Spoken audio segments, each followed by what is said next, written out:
Hi, everyone. This is Chef Rick Moonen interviewing from my studio here in Las Vegas. This is where we get to dive into deep conversations with the original gangsters of cuisine. Ocean Raised is the name of our podcast, and because we're all globally connected by the oceans and the food culture in which it shares. Today, I get to speak with a friend, a mentor. He did an accidental mentor. I guess he probably doesn't realize it. But someone who defines New England, a very prolific seafood mecca.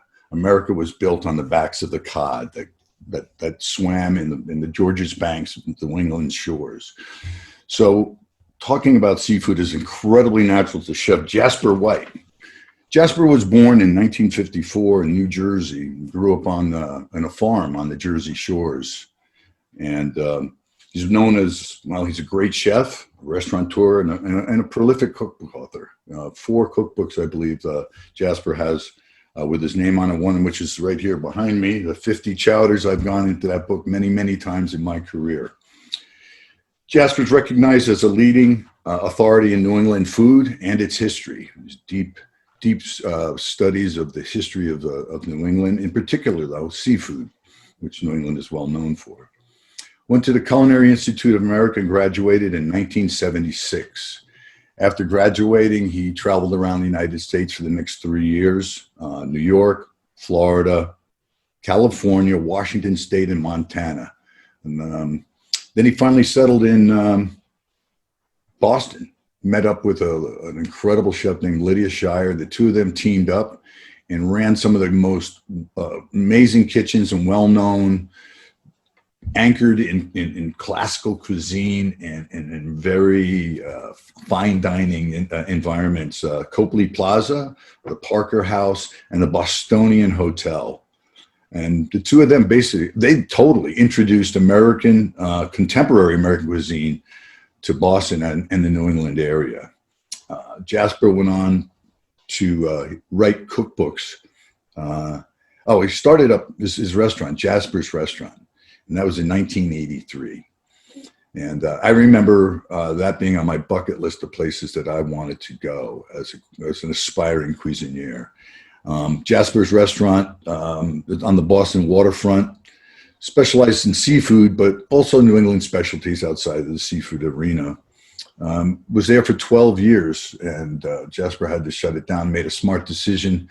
There's this gigantic underground construction going on for the following 10 years called the Big Dig. And Jasper, I believe you said to me, you never know when you wake up what the traffic pattern's going to be. It confused even the taxi drivers in Boston. So he shuttered the restaurant down and wrote cookbooks for the next 5 years. And that's where we have his prolific list of books that he's written, including the 50 Chowders book that I pointed out. And then in 2001, he won a James Beard Award for his new restaurant concept called the Summer Shack, which he opened up in 2000 in Cambridge, Massachusetts. Now, I understand Jasper is a man that known for fine dining, worked in the best restaurants, ran Jasper's Restaurant, which was an amazing culinary experience. Then he opened up something that's a lot more casual. It allowed him to return to his culinary true love of hearty family-style cuisine, authentic, flavorful, not fussy, and embrace the unpretentious foods of the region of New England. He's well known for his pan roasted lobster, which is your most famous dish. And I want to thank you, Jasper. You've always been on my radar as a cuisinier. I've been in this industry for 45 years, and you've always been top of mind when it comes to seafood of New England. So you started out in New Jersey. Tell me what it was like, brothers, sisters, growing up in New Jersey, and your decision to go to the Culinary Institute of America. Thank you for coming. Well, thanks, Rick. First of all, let me say that I have a lot of admiration for you, too. And I've had your food several times, many times, and just love what you do with seafood, too. And I think that, all chefs are brothers and sisters, but seafood chefs are even closer because we chose the way I look at seafood, and I'll get back to New Jersey in a minute, but everything about it is difficult. Finding the good stuff, storing it properly. in every step of the way, it's a challenge. You know, if you cook it 1 minute under, it's not good. If it's 1 minute over, it's not good. And so once you become a seafood chef, which I never intended to be, but it just happened organically, everything else is a little boring. Like, I can't imagine standing around making pizzas the rest of my life, you know? So anyway, let me answer your question. I grew up on a farm on the Jersey Shore when they still had farms. When I was a little kid, we were taught in school that we were the fourth smallest state in the country, but we were the fourth largest in agriculture. Yeah, and the Garden State. In my lifetime, the Garden State went from 2 million cultivated acres to today 400,000. And half of the 400,000 acres are racehorses and sod, which I don't consider agriculture. So to put it in context, in my lifetime, growing up on a farm in New Jersey, we lost 90% of all our farms, 90%. There was a mass exodus out of New York, which I understand is happening again, only this time for different reasons, but it was devastating. But growing up on a farm is, to be honest with you, I couldn't wait to get off the farm. But it shaped everything about the way I think about food. And I feel lucky, you know, my dad was a hunter. We lived at the Jersey Shore, so we fished and we crabbed.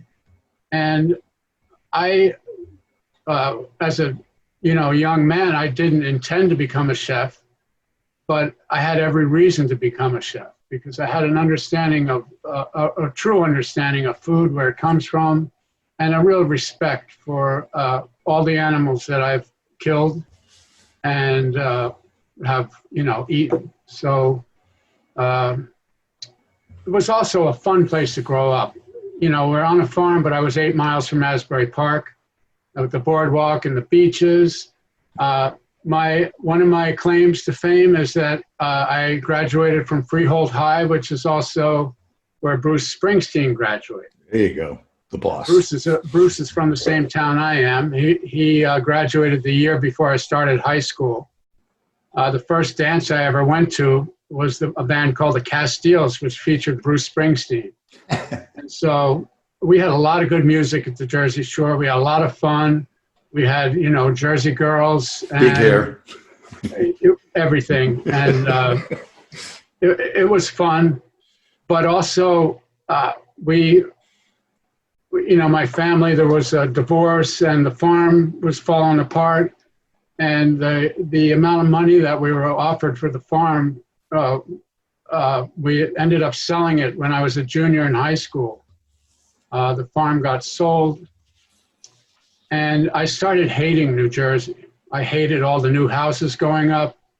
And today, when I go back to Freehold, I go to Federici's Pizza, and I don't have any of my family. I have a brother, my sister who just died, lived outside of Freehold. But my brother lives in Manahawkin down at the shore. But when I go back, like the farm, there's 40 houses on it now. So the property that was your farm, there's 40 houses. Yeah.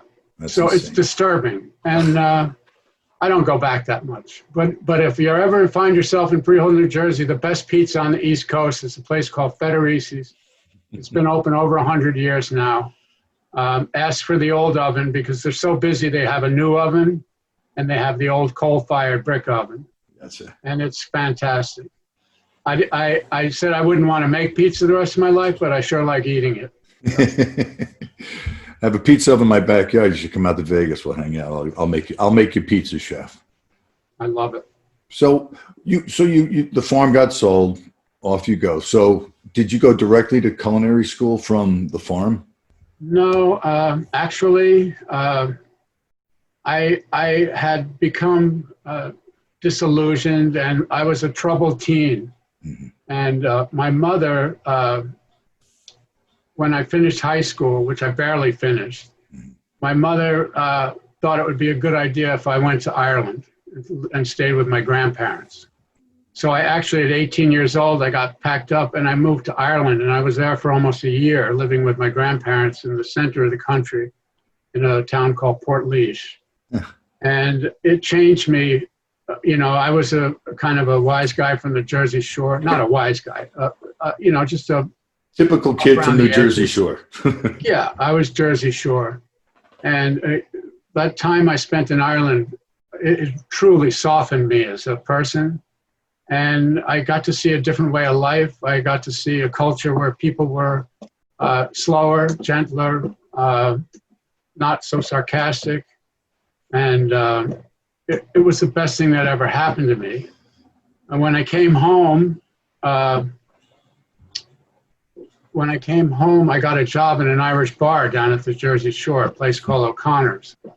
And part of my job was, I started as a bar back, then a bartender, but we had 2 items on the menu. We had roast beef and corned beef. Right. And I sliced those, every sandwich was, the meat was sliced to order. And I made sandwiches and tended bar at this joint. That was kind of cool. Mm-hmm. I really liked going into the kitchen, and eventually I started cooking the roast beef and boiling the corned beef and doing some of the cooking there. And long story short, I ended up deciding I wanted to be a cook. And I joined up with some friends, some hippie friends down in Gainesville, Florida, and I got a job as a breakfast cook down there.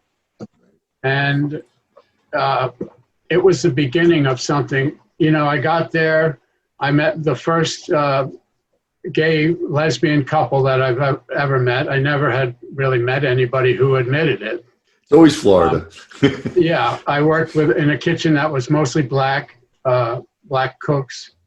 And, you know, from the South, I learned some good, you know, I learned how to make red-eye gravy and grits and all the things that you eat in the South. And I didn't stay that long. I was there about 6 months. And there was something about being in the kitchen that we had a pot washer who used to try to drown himself if he ran out of pots, he would get mesmerized, and then he would submerge his head into the pot sink. And the way it was handled there in the hotel, it was so nonchalant. Oh, Robert's in the sink again. And he would go out and, you know, pull him out of the sink.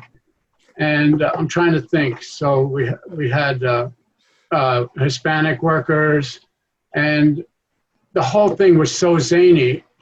And when I left that hotel, I said to myself, I'm going to be a chef. I found my people, you know, I found my people. And, you know, within a year, I was at the Culinary Institute, and that was a really good experience. It was $1,500 a semester at the time. Yeah. And I got a job. One of my chefs at school asked me to come work for him. Which one? And he was an instructor there, but he was working at a country club called Wacabuck Country Club in South Salem, New York. That's where Charlie Palmer went. And Todd English and Charlie worked there after I did. That's right. I never knew them until later in life, but we had those 3 things in common. That the 3 of us had that place in common. And I worked there the entire time I was in school because I had to pay for my school and I had to take care of myself. Was that an hour commute? It was about an hour drive. Yeah. Yeah, that makes sense. Yeah, and when I stayed at the club till after I graduated, and headed out to California. And I worked in San Francisco for about 1.5 years. I worked in an Italian restaurant called Morenzi. And then I worked in a French restaurant called the Carnelian Room at the Bank of America. Mm-hmm. I was a tournant, so I worked sauté 2 nights a week. I worked entremetier 2 days a week. And on Sunday nights, I did soufflés. And I'm really good at making soufflés. I would make up to 80 soufflés a night. And we had a special German souffle oven, and it was spectacular. Somehow I got talked into going to Seattle to work. A new restaurant that was opening, a really great chef, a chef named Alphonse Thomas, and friends. They came to San Francisco to find people, and Maxine Lockley, who had a chef's agency there, called me and said, Jasper, this is the opportunity of a lifetime. Alphonse is one of the greatest chefs in America. And he actually had just moved to America from Canada. But he was chef at the French Embassy in Moscow for many years, chef at the French Embassy in Canada. And when that ended, he applied for American citizenship. And we opened a restaurant in Seattle called Anique's. And the time I spent with him, I mean, he was a master of classic cuisine, and I learned so much working with Alphonse. Did he rule with an iron fist? Was he one of those hardened? The other chefs gregarious? I worked for did. Luigi in San Francisco was brutal, and I still think of him fondly, but he treated me terribly. Right. But he taught me a lot. Alphonse was kind of like in between. And I had been browbeaten enough by all the German chefs that I worked for, the CIA, and the Frenchmen that I worked for in San Francisco. I was browbeaten enough to not mess with my chef. So it was yes, chef, and I do what I was told. And as long as I was learning, I was happy. Yeah. And I learned a lot with him. I'll tell you just one dish that he made. We didn't serve it at the restaurant, but whenever I think of him, I think of this dish. It was pheasant with champagne. And he did this for John F. Kennedy and Jackie O at the Canadian Embassy when they were in Canada on one of their trips to Canada. And he roasted pheasants. He made the sauerkraut with apples and bacon and sauerkraut and cooked it in champagne, and then roasted the pheasants. And he built this big mound of sauerkraut, delicious sauerkraut. And I put a little pheasant stock in the sauerkraut too. And then surrounded it with pheasants and put a bottle of champagne with the wire off the top into the hot sauerkraut, and brought the platter out. And there's this platter with these beautiful roasted pheasants, a bottle of champagne, and a mound of sauerkraut. And within a minute, the heat from the sauerkraut would pop the bottle off, and the whole thing would get doused in champagne. And he told me about the dish, and I said, I'd love you to make that sometime. And on a Sunday when the restaurant was closed, we went in and he made it for us. Anyway. That's amazing. That's a great story. Yeah. So you were in Montana as well, right? Yeah, I really couldn't stand Seattle, and the weather did not agree with me at all. I felt like I had mushrooms growing off my feet. And it was just so damp and gray all the time. And I called Maxine up in San Francisco, and I said, first of all, the restaurant, it was incredible, Anique's, but it was also Seattle before Microsoft. It was so pure, it was so classic, it was so expensive, and it was failing. And I knew it was failing, and I knew that it would be a good idea if I got out of there. It ended up closing right around the first year mark. Right.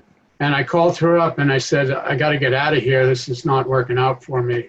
And she said, I have a great summer job at a restaurant, at a food ranch in Montana. She said, you've never worked on your own. It'd be good for you to have to run a kitchen. And so I interviewed with the people over the phone. They were from West Yellowstone, Montana. They had had the ranch for 30 years. And I don't think they ever had a real chef there. But I went out there, and it was maybe the best summer of my life. I just had the best time. And one thing I learned about cooking, that one of the greatest ingredients of all is hunger. Yes. And when you cook for people that have been out hiking and fishing and horseback riding, and when they come in and you cook dinner, it's like so easy to make them happy. And I was so highly praised, constantly praised, whether it was a meatloaf or whatever it was. The other interesting thing was that I had been cooking at that point for 4 or 5 years, and I didn't know what American food was. Like, I had to cook American food, and I wasn't taught. At the CIA, they had one class on cafeterias, and that's the only time we cooked American food. Yep. And so I had spent all this time learning French and Italian and, all this international and classical cuisine. And I got a job in Montana, and I had to go to the bookstore, and I bought the Joy of Cooking. I bought James Beard. I bought all these American books, and I said, okay, now I got to learn how to cook American food. And I grew up, my grandmother was Italian, so we didn't eat that much American food. I mean, we ate food off the farm, and we ate simply, but that was, as a professional, that was something I had to learn. And that was, I think, planted some seeds in my head about American food. And it's like, no matter how, at one point, I realized no matter how long I stay as a chef, the one thing I'm never going to be is French. I'm going to be American. Yes, you are. And so that seed was planted. It took years before it came into fruition, before I kind of made the switch, but I did. And I was part of a group of chefs. I was inspired by Larry Forgione. Right. By Paul Prudhomme. Yes. By Wolfgang Puck. By Chez Panisse, Jeremiah, and Alice. And I had been hearing rumblings, and then I went to New York and ate at American Place. And at the time, I was at the Parker House working with Lydia, who I should talk about too, because Lydia and I worked as a team. Most of the time, I was a step above her, so I was like the sous chef, and she was the saute cook at Parker's. And when we opened the Bostonian Hotel, I was the executive chef, and she was the sous chef. But the honest truth is that she never worked for me. I mean, we were a team, and she is one of the most fearless, zany, wonderful chefs in America. Jeremiah Tower said she was the greatest woman chef in America, and I think that's understating it. She's one of the greatest chefs in America. And I was totally inspired by her recklessness and her bravery. She always, nothing, even the classics, were never done exactly the way she always had to add something or figure out a way to make it a little better. And that was really good for me to have her. And I was able to, in the meantime, manage the crew and I had strong points that she didn't, and she had strong points that I didn't. So it was a wonderful pairing, and we worked together for 4 years in Boston. And then I decided to open my own restaurant. And it was time, because she was going more in a different direction than I was. And I was kind of zooming in on my childhood on the farm and trying to take American dishes, and specifically New England dishes, and bring them into the arena of fine dining. Now, when did you get married to Nancy? She was a graphic artist. You two, what's the timing? Well, I met her in San Francisco, and then it was about 6 years before we tied the knot. We got married in 1981. Right. Yeah. But so you opened Jasper's together. I mean, she was a part of the restaurant as well? Was she involved? She was front of the house, and more like just taking care of how nice the place looked and keeping it nice. And she had no experience in the restaurant business. And so she, worked the dining room, got dressed up, and was real pretty. But I always had a maitre d' that really ran the front of the house. And I'm not trying to take away from how hard she worked. Just that she wasn't a restaurant person. It's not easy working with, in the restaurant business. It can take a. It's not easy. It's not easy, being raising a family in the restaurant business. None of it's easy. And Nancy and I aren't together anymore. I'm remarried, but I do appreciate everything she did for me. Right. Understood. A great mother to my children. Absolutely. So, so you took some time off. I opened Jasper's on the waterfront. Right. And, cooking in Boston was a lot more seafood in the hotels than I had experience working on the West Coast or working in New York, and then when I opened Jasper's, when you parked across the street in the lot across the street to come into the restaurant, we did have valet, but when you got out, you were looking at Boston Harbor. Yep. So I was right on the harbor. Being on the harbor, I think it just got people's brains focused on seafood. And every time I changed the menu, I was changing the menu every season. I would take off one meat and add one seafood.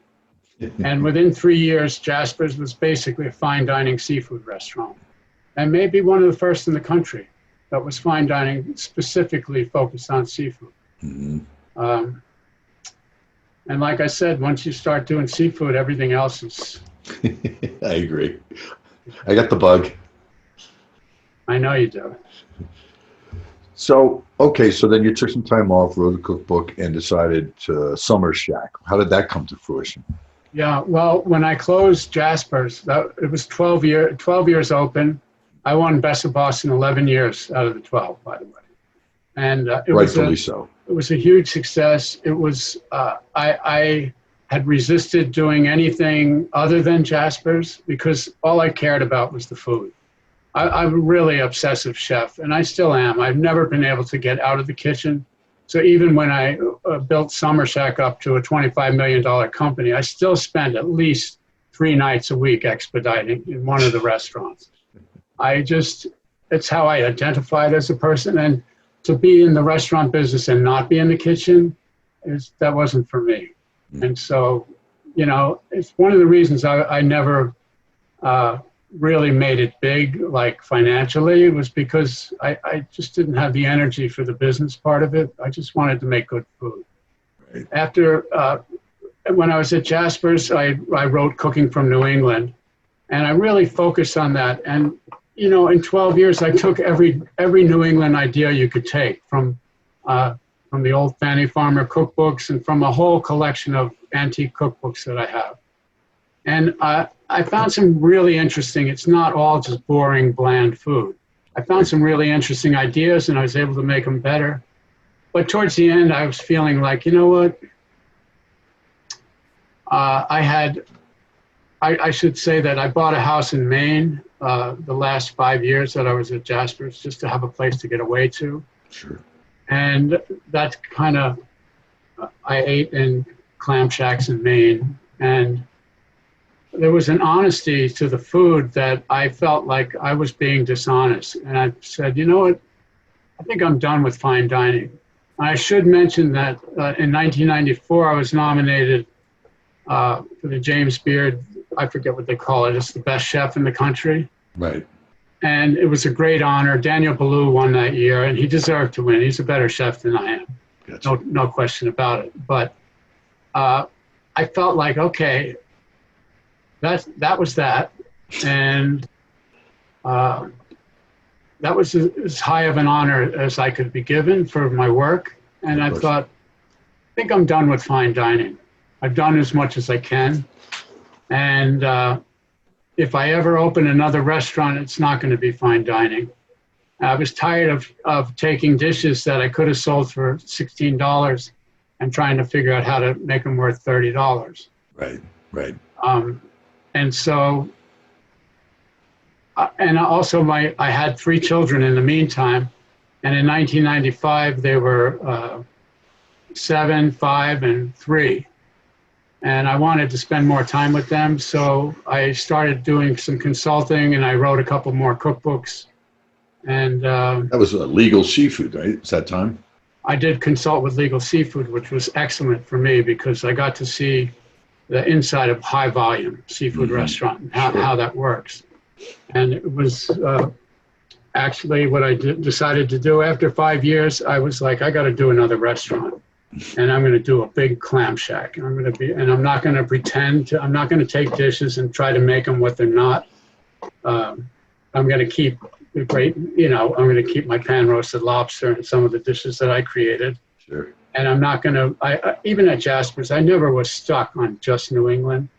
I always, I always wanted to have the freedom to use Asian flavors and Latin American flavors. And I never took myself that seriously. And with Summer Shack, I just went in open saying, this is going to be a shack, and it's inspired by every shack from Maine or from Nova Scotia to Barbados. And so that's what we did at the Summer Shack. It's going to be big. It's fun.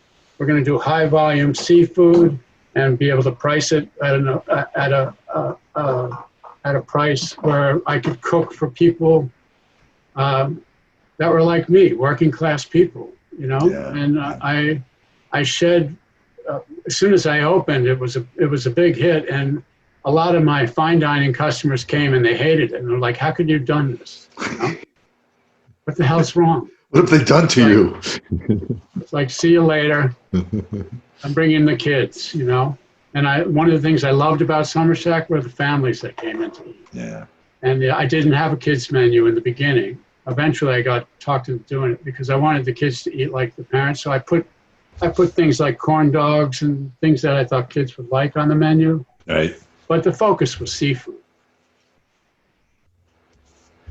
Always, yeah. Well, I remember, I don't know what year it was. I was speaking with you, and you took me to the first time, obviously, but the only time I'd been to a real fish auction. Yeah. I mean, there was only like four live locations, and they were all in New England. So yeah. I believe it was Chatham, Massachusetts. I met you early in the morning. Chatham, New Bedford, Boston, Portland. That's it. And they're actually timed. So the first auction starts at like 3:30 in the morning, 4 in the morning, and they're timed so that buyers can get in their car and go to the next auction. And so the last auction of the day is up in Portland, Maine. And there are a lot of buyers who actually did that. But it's a memory that I'll always carry with me. I mean, you go into a room. This is just for the listeners because I know you were there and you know this. But just folding chairs, side by side, guys dressed in flannel shirts, looking at a chalkboard, getting communications from the ships as they're coming back with their holds filled with fish, and they tell how many pounds of cod, how many pounds of whatever they might be carrying there, monkfish, tautog, etc. And then they'd be bidding on it. But what blew my mind, I never said a word. I sat on my hands and just absorbed everything I could, was the prices.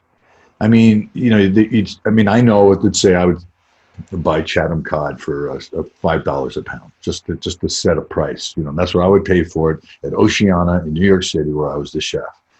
Yeah. And they're getting like 70 cents a pound. 50 cents a pound, 60 cents a pound. I mean, the amount of money that the fishermen actually make in order to do the work that they do just left such a new reality to me of the amount of labor and the connectedness of the chain of custody that fish goes through to get to your door. And it was just outstanding. And you were the key. I never would have got in that room. I would have been kicked out as a flatlander. Go back to New York. Get out of here. We don't like you guys here. This is New England. We want to put a fence up around here. And it was just so amazing. I just wanted to. How often did you go to the fish market? Well, I went. I'm going to talk about farm to table, right? There's no such thing as fish to table. Right. A smallest fishing boat might come in with, on a terrible day, a couple thousand pounds of fish. And there's no restaurant that can go down. The captain doesn't have time. He's got to sell thousands of pounds of fish. There's no restaurant that can go in and buy all of it, not even legal seafoods. Right. And but I wanted to understand the process. I wanted to know where it's coming from. And because I had some celebrity around town, I was welcomed, and the fishermen liked to tell people, yeah, we sell to Jasper's, which they didn't. They sold to my purveyors, to my wholesalers. So I got into the auction first through the wholesalers, saying, I want to see what they're doing. I want to see what's down there. I want to watch them unload the boats. And I wanted to really understand the seafood business. Mm-hmm. And that was before I went to work for Legals. Once I was at Legals, then we really had some buying power. But I got to understand the wholesale business, and to understand seafood truly, to have the upper hand on your purveyors, you need to learn everything that they know, and they're the only ones that can teach you. And so I worked with my purveyors, and I had them teach me the ropes. And many years later, I opened a wholesale seafood company. That's a whole other story. It's called George's Bank. And today it's called Wolf's Fish. I was had a bit of I won't say a hostile takeover, but this company that I built, when I opened Summer Shack, I was like at the point where the purveyors weren't making me happy. I was too big for them, and too small, too small to buy direct from the boats. So, but I had to do something better. So I set up shop down on the fish pier. I rented a tiny space down there, and I had a guy named Max Harvey who worked for me, and he cut all the fish in the restaurant for me. And I moved him down to the pier, and I said, when this stuff comes in, we're not going to call Boston Sword and Tuna up and say, we need one swordfish today. We're going to go down we're going to be right there on the pier with them. Sure. And so originally it was called the Summer Shack Fish Department. And over time, some of my friends around town were like, can we buy fish from you? And I'm like, Max, can you drop some fish off for this or that person? And it turned into a company, and then I had some problems because it was part of the restaurant group. I had investors, so I had to sell the Summer Shack Fish Company.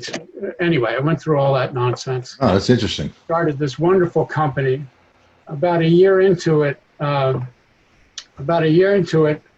was a guy who I was going over the numbers, and I said to Max, I said, we spent $1 million with Dayboat Fresh this year. I'm like, how did we spend so much with one company? He goes, look at the other side. They spent $1 million with us. So we had Dayboat Fresh, who was delivering to New York. I'll bet you probably bought from them. Sure. And they were delivering to La Bernardin and to Danielle and to all the restaurants in New York. And when the New York would call in their orders, there was stuff that they didn't have. Like they'd say, can I get a wild salmon? Can I get a halibut? And it was something that didn't come off the boat, off of his boats, because Dayboat Fresh was buying from small fishing boats on the South Shore in Cape Cod, driving up to Boston, then dispersing, and then shipping it mostly to New York. Anyway, we were buying a lot. We were buying the same amount from them as they were from us. So we sat down and created a company called George's Bank, and it became a pretty good sized company. We were doing over $5 million a year, and but I didn't have. It was a cash flow business. I didn't have the money to buy super freezers and to do things to really help them grow it even more. Right. And I had 5 restaurants I was running at the time too. Yeah. So it was really their company, Max and Matt, and so. They started getting courted by a guy who had bought Wolf's Fish, right, which was one of the oldest fish purveyors and most reputable retail fish markets. Yep. And he bought the retail market and then wanted to get into the wholesale business. And he wasn't a fish guy. He was a hedge fund guy who retired and loved to fish, had $1 million tuna boat and all that. Sure, that's different level. Yeah. Anyway, he was courting my guys, and I ended up kind of letting him buy the company from me, to put it nicely. Gotcha. And that's called Wolf's Fish today, and I highly recommend them. Excellent. And Max Harvey is one of the best fish guys in America. Did they have a booth down at the Fulton Fish Market, Wolf's? No. Oh, I didn't think. Okay. They just deal at the Boston Fish Pier, and they ship all over the country, though. Yeah, we should get our swordfish from Wilkinson's, that I remember. Yeah, they're good. Yeah. And Smitty's would be cutting the Yeah, flatfish. there's so many great purveyors out there, but they're only as good as the buyers. Right. Because I don't have to tell you, Rick, this is a tricky business, and today's fish is not the same fish tomorrow, and so things need to move. Things need to there's a lot of things that need to happen. It's a very difficult business, and if you want to get the best fish, you have to know what it is, first of all, and you have to insist on it, and you have to demand it. Oh. That's the only way you'll get it, because if you turn your eyes for a minute, people are trying to make a living. Sure, they're trying to move a product that's so perishable. They'll just alter the story. Once they figure out what you're looking for, they're going to tell you it is that, exactly that. I'm going to get it to you, and if you don't know the difference, they're winning. Yeah, and then like at the auction, what you were mentioning, the prices. Some of that fish gets sold before auction, the top of the trip. Right. So not all the stuff. The prices at the auction are a little lower sometimes than the actual price for the freshest fish. Right.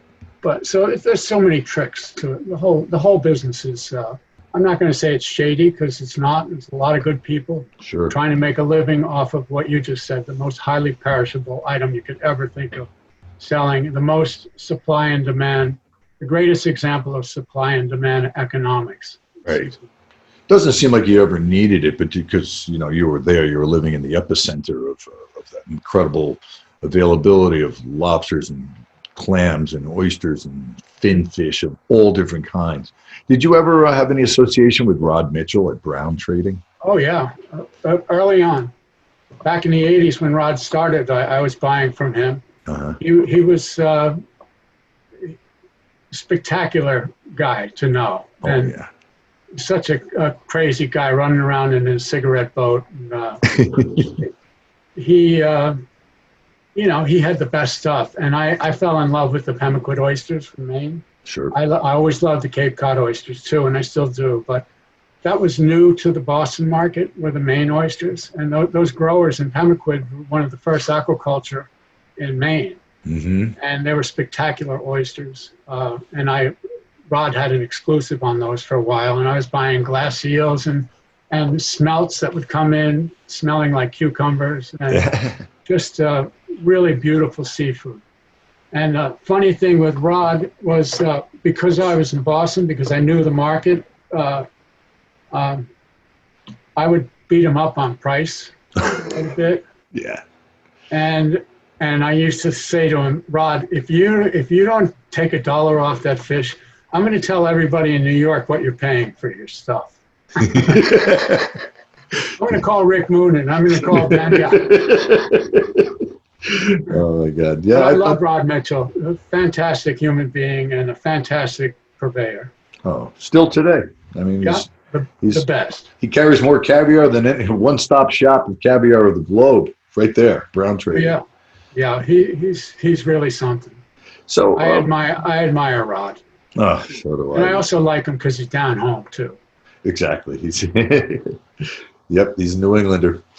Let me ask you something about aquaculture, though. Because it's a new world. Sustainability. You can't walk on the backs of cod anymore over the Georges Banks to New England. I mean, to Europe. As the book Cod was written about. Yeah. I'm sure you've done a lot of history and a lot of research, and you've seen things come and go. And what is your feeling on aquaculture? It's a different day now, and I think that aquaculture is, first of all, I think protein from seafood is really important because of the omega-3s, because of the health benefits of eating seafood. And there's not enough wild fish to sustain the world with fish, so aquaculture is our greatest hope. And it also protects our wild species too, by taking the pressure off of the marketplace. And so I would say that aquaculture is very important, and done properly, it's a benefit not just to aquaculture and to people who love seafood, but it's a benefit to our wild fisheries too. Yeah, I agree. So I'm not prejudiced against aquaculture, even though I've had some pretty mediocre farm-raised fish in the Yeah, past. I've also had some good farm-raised fish. I think we're on the precipice of learning and absorbing, especially this year. It's 2020 right now.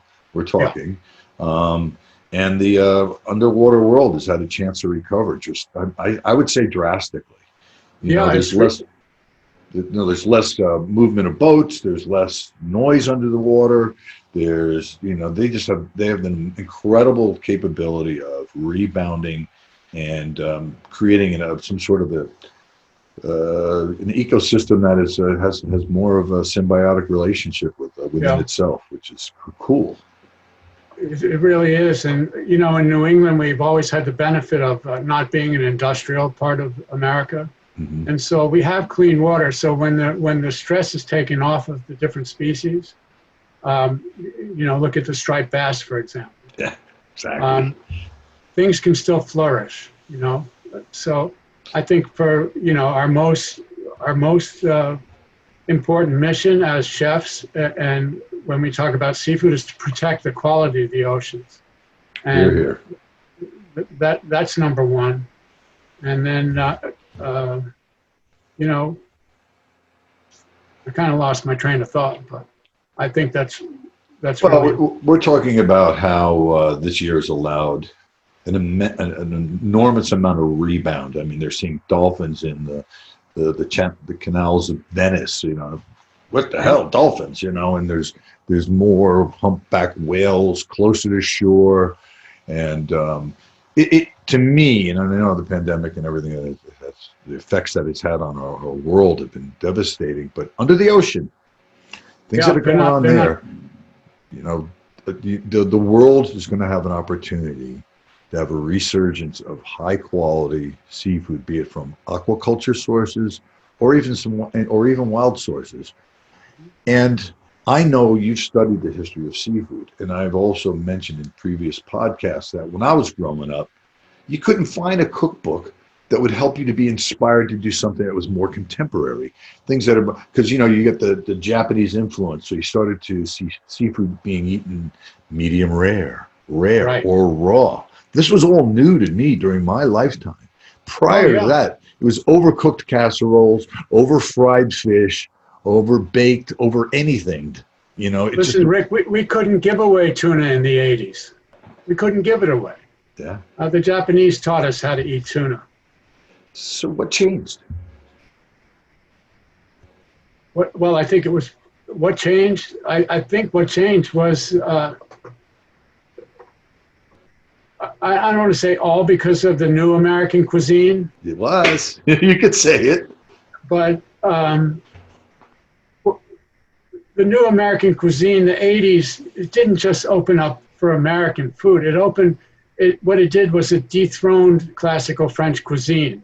Fine dining in America was phony French food, period. Mm-hmm. Not always phony. Some of it was excellent in New York and San Francisco, René Verdon and some of the great French chefs in America. Andre Saltner, come on. Andre Saltner, yeah. And I would never take anything away from them. But there was no such thing as fine dining other than that. It was them and then everything else. And when restaurants like Spago and American Place and these young American chefs like yourself started doing this great food that wasn't French, or wasn't completely French, even though none of us ever gave up the techniques, the universal masterful techniques of French cuisine. Yeah. I would never take away from that. But, when I opened Jasper's, it was the first fine dining restaurant in Boston that wasn't a French restaurant. And within 3 years, next door to me, Sally Ling's opened. It was the first fine dining Chinese restaurant in Boston. Right. And then 3 blocks down in the North End, Steve DiFilippo opened Davio's restaurant. It was the first really fine dining Italian restaurant in Boston. And so I feel like we just opened the floodgates to new ideas, and a lot of credit is due to our consumers, our customers, because they loved it, and they were really tired of the old style of fine dining. It wasn't just the customers, though. You were being recognized. In 2001, you've had Summer Shack open for a year, a casual concept, seafood, you know, and you won a James Beard Award in 2001. No, I didn't. I got nominated, Rick. I was nominated for Best New Restaurant. But it was the only casual restaurant nominated that year. It was the only one. Yeah. It was me against Alain Ducasse. Oh, wow. Which is, and hello. I mean, Summer Shack still, I sold it, but it's still running 20 some years later. And the Ducasse restaurant in New York, they had a selection of pens that you could sign the bill with. That's right. That's right. You remember that? Yeah. What happened to that restaurant? But, and Alain Ducasse, I love Alain Ducasse. He's a great guy and a great chef and great, but yeah. I was proud just to be nominated, to have a Clam Shack nominated for the James Beard Best New Restaurant. Chef, you were that was cool. You were a startup, you know, I mean, upstart is the right word. Upstart New Jersey kid down from the shore with Bruce and the boys and everything. Got tempered in Ireland, which is great. Ireland, a great country. Great seafood, by the way. Interesting. Seafood in Ireland is if you're a seafood lover, it's not to be missed. Truly not to be missed. Interesting. You just have to look at it on the map and look where it is. It's smack in the middle of the Atlantic Ocean. Oh, yeah. And the oysters, all the different species that we don't get here, fish like brill and bream. And Ireland is a fabulous seafood place. Fabulous. Not the first thing that comes to mind when you think of Ireland, but that's an interesting. I know, but if you want to go to Kinsale and watch them unloading boats full of fresh prawns and Dover sole. Yeah. They don't call it Dover sole. Well, the point I was getting towards was, so you're an upstart, New Jersey, you get a little tempered, you come back, you meet someone that is fearless with changing and doing what they wanted. Lydia Shire gave you the confidence and inspiration to do so yourself, and you changed American cuisine as we know it today. We've all collectively contributed to it, but you, New England, Jasper White, to me are all so synonymous. I mean, you were an early pioneer, and yet you supported those that were coming up in the industry as well. Todd English, for instance, he's my buddy. You helped him to get the financing for Olive's, his first restaurant, that set him off on, I mean, I don't know how many restaurants he'd been involved in his career, but I could probably comfortably say 50. I mean, and he's back in Las Vegas now where I live, so it's all full circle. He also was affiliated with Wacabuck Country Club. I don't know if you knew that. He took over Charlie's apartment, or where Charlie was living when he was the chef at Wacabuck when Charlie came into New York City. So we're all some crazy way, we're all connected with each other. We are all connected. And to see you.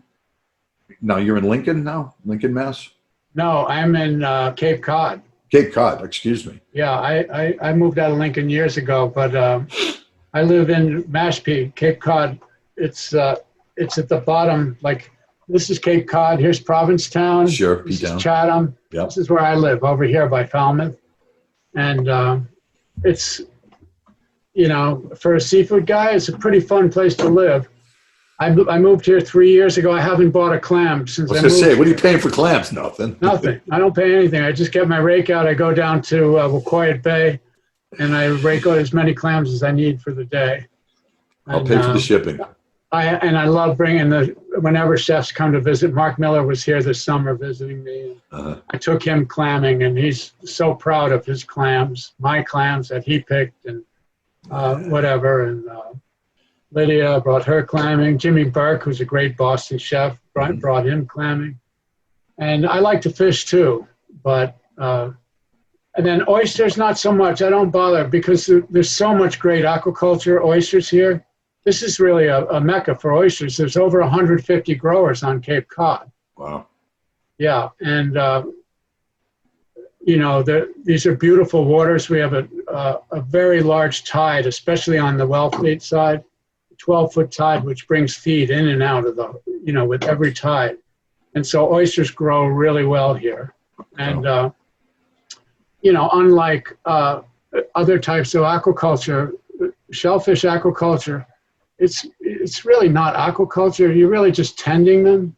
Yeah. Because you're not introducing anything, any kind of artificial feed. So they cultivated oyster grown in a box next to a wild oyster is going to have the same flavor profile if they're growing 10 feet apart, because all the flavor comes from the feed and from the microorganisms in the ocean water. And so the thing about cultivated oysters are they're clean, they're nicer sizes, they don't grow in clusters, so they don't get really funky sizes, they're easy to open. And so I still buy oysters, even though I could, once in a while I'll get some wild oysters, but I like buying them and supporting the local guys. I don't think I'd open a restaurant that didn't serve raw oysters. It's just, it's just something in my mind, in my fiber, that feels that oysters are an essential part of a menu. They represent, I call them little parcels of an environment. You could ship a Malpec across the United States, and you're tasting the water, the environment, the ocean, the phytoplankton, everything that defines that. So it's the you have a terroir with wine, so that's more of the merroir in the oyster, and you can actually you really truly can taste it. I mean, if you visit the places where these oysters are farmed, the smell of the area is the flavor that hits your palate when you're tasting it across the United States or wherever else you could possibly be. And that's exactly the experience that you should get from an oyster. There's no better way. My first cookbook, the first thing I did was oysters. When you open the book, it's oysters. And I said, there's no better way to start a book or start a meal than with oysters. And I've never written a menu since I moved to Boston. I've never written a menu that the first word on on every menu is oyster, or the first line on every menu is oysters. Hallelujah. It's a true appetizer. Other things that people call appetizers, I question sometimes because they don't really stimulate your appetite. No. But when you eat a half a dozen oysters, you're more hungry after that than you were. Your mouth comes alive, and you're just craving the next thing. So oysters are the ultimate appetizer.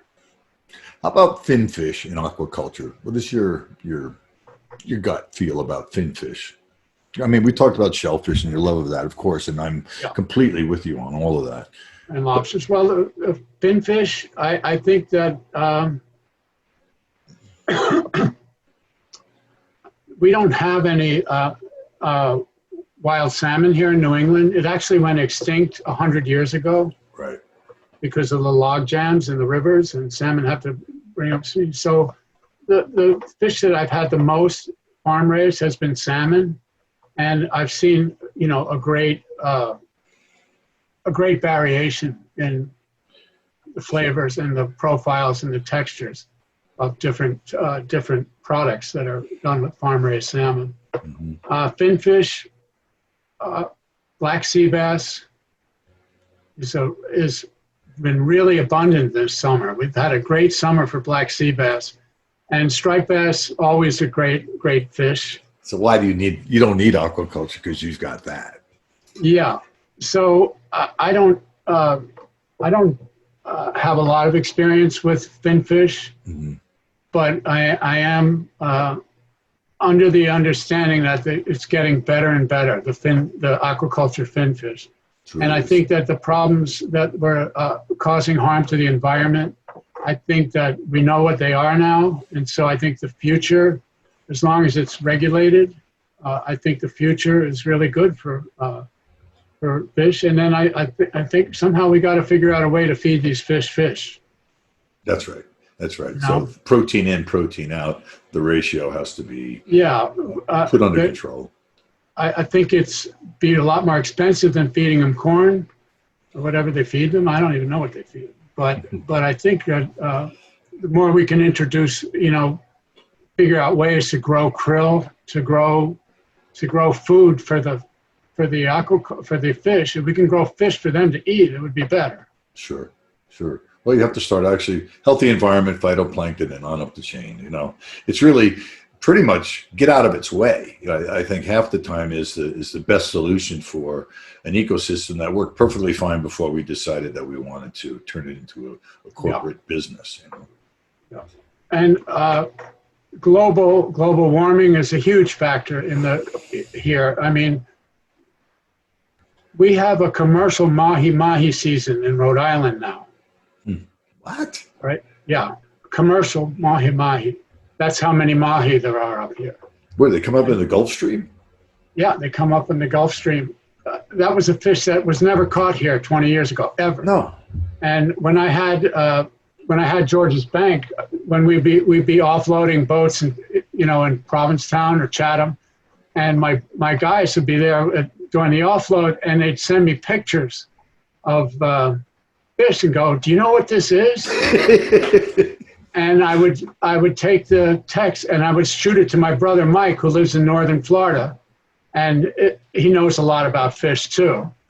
And I'd say, "What is this?" And he'd say, "Oh, it's a tigerfish. It's this. It's cobia." And so we're seeing fish that don't belong here now. And in the meantime, we have other species, especially with lobsters and crabs, that are leaving here, and they're moving north. Going up, yeah. Canada closed the season for snow crab 3 years ago, and one of my dear friends owns a company called Orion Seafood. He's a very large purchaser of seafood. I used to consult with them, and he went to the government and said they're not overfished. They moved. They're on the other side of Newfoundland. They're north of Newfoundland now, and so they proved that the crabs weren't depleted, but they moved north to find colder waters. And so, global warming is a huge issue. And now in Cape Cod, apparently, because the hot water on top of the Cape Cod Bay, not the ocean side, but the bay side, the hot water traps the flow of oxygen to the bottom. And so we're having large die-offs of bottom fish. Kill zones, yeah. We're having large die-offs of monkfish and fluke, and flounder, and fish that are on the bottom, including lobsters. And lobsters are moving north too. Halibuts are gone, pretty much. When I came to Boston, the first job was at the Copley Plaza, and we used to get 300 to 400 pound halibuts regularly. Yeah, 300 to 400 pounds. Every once in a while, you'll get one that's 150 pounds, but the halibut all was coming out of the Gulf of Maine. They're tiny. They're little fish this big. It's not. They're chicken halibuts, they call them, but. The greatest halibut in the world. I mean, Atlantic halibut over Pacific halibut. Excuse me, I'm not trying to start a war here, but I mean, much more filled with fat. So you didn't which was great as a chef is it gave you leeway. When this fish has more fat in it, it has the capability of absorbing someone that might not have the finesse to cook that fish exactly on point because it has that. What about tilefish? I mean, do you? Yeah, tilefish. Like when I came here, we used to buy tilefish for the staff cafeteria. Sure, it's $1 a pound. Yeah, not even. I mean, when I came to Boston, cod was 69 cents wholesale, and haddock was 89 cents. But that was 1979, so it's more than 40 years ago. Yeah. But yeah, tilefish. We try to sell it, and couldn't sell it, and then. A lot of people started fooling with the names of fish. Yeah, golden, what do they call it? Golden bass. Golden bass, that's right. And so we call tilefish golden bass. We could sell a few of them, but it's been a slow change, and I'd say we're there now. Our customers now, they'll eat, if they trust us, they'll eat what we offer them. And anybody with a brain would trust you, Chef. I mean, that's the truth. And you as well. And there's no fish, and I don't have to tell you this, there's no fish, there's nothing that comes out of the ocean that if it's cooked perfectly, or if you know how to cook it, that you can't make something really beautiful with. Anything, even like whelks. Whelks are like dirt cheap, right? You can buy bushels of whelks for peanuts. And I could never figure out how they were so tough and chewy. I could never figure out what to do with it. And I was in China a few years ago, and I had the whelks. And what they did was they cooked them, they ground them up, and added pork fat, and they made like a meatball almost. Stuffed it back in the shell, and then braised them in a black bean sauce. Wow. And it's like, that's what I mean. There's nothing in the ocean that we can't make delicious. Well, I'll tell you the secret to my career. We need to use all these underutilized species and lay off the big boys a little bit. I agree. Well, it's about diversify your diet, diversify your menu a little bit. You know, give a break to the favorites, the ones that the fisheries are focused around and are hammering. You know, because we can love a species to death, and we have. Yep. You know, so I've always attributed my success in the seafood world to the juice of a ocean clam from the Atlantic Ocean. It is the perfect umami trigger without doing a thing to it other than steaming it open and capturing the juices from it. That has, if you have anything that you're cooking in the seafood world that's just not popping in your mouth, it needs something else.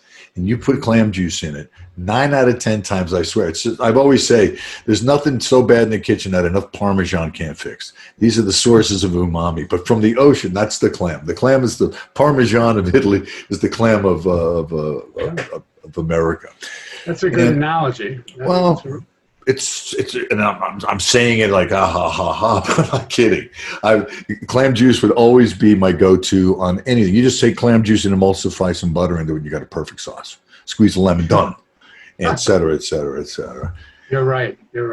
Chef, you are amazing. I could talk to you for hours. I hope that we have the opportunity sometime in the future when things let up that we can actually get together. I'd like to cook with you. So, you know, it's something that has been on my bucket list. I'd like that. I'll come to Vegas. You come here and I'll take you clamming, and then we'll get clam juice right out of the water. Done deal. Thank you. Yeah, I wish you all the best. I can't wait to get out of here. I love where I live, but I haven't been anywhere since March. Yeah. And that's not good for me. No. You know? It's going to change. Everybody else, I'm going stir crazy. I need to get on a plane and go somewhere. Well, you look terrific. You really do. Thanks. You've lost a ton of weight. That was years ago. That was years ago. Yeah. And then, but I've kept it off. Yeah, exactly. Exercise and seafood. Yeah, there you go. That's all it takes. All right, Chef Jasper White, you're an amazing chef and an unbelievable, humble man with great roots. I know a lot more about your back history and your story, and it makes me love you even more. I just want to thank everyone for listening to our podcast and for participating. Chef, once again, thanks for being one of the original gangsters of cuisine and chatting and telling some stories. Thank you, Rick. You're a gangster too. You know that. Yeah, well, you know, I'm not from the Jersey Shore. Hey, what are you doing here? Yeah. Have yourself a great day. Take care now. All right. Bye-bye. Bye.